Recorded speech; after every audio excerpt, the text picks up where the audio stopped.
Дзень быў святы.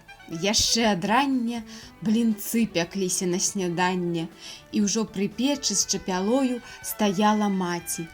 Пад рукою таўкліся дзеці, заміналі або смяяліся, спявалі. Услон заняў сваё ўжо места, на ім стаяла дзежка цеста. І Апалоннік то і дзела, па дзежцы боўтаў жвава, смела і кідаў цеста ў скавародкі. Давала піск яно кароткі, льючыся шумам на патэльні, і ў жар стаўлялася пякельны. І там з яго ўжо ў вачавіткі пякліся гладзенькія пліткі блінцоў. З-пад нізу наздраватых угору пышна пухла ўзнятых, і ўжо адтуль рукою маткі на слон шпурляліся аладкі.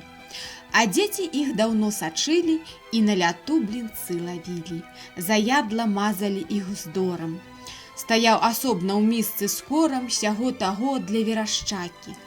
Хоць невялікія прысмакі, цыбуля, перчык, ліст бабкоў, ды сальца некалькі брускоў, мука і квас і ўся прыправа, але ўсё ж снеданне цікава, а для дзяцей найбольшае свята, абы наесціся багата.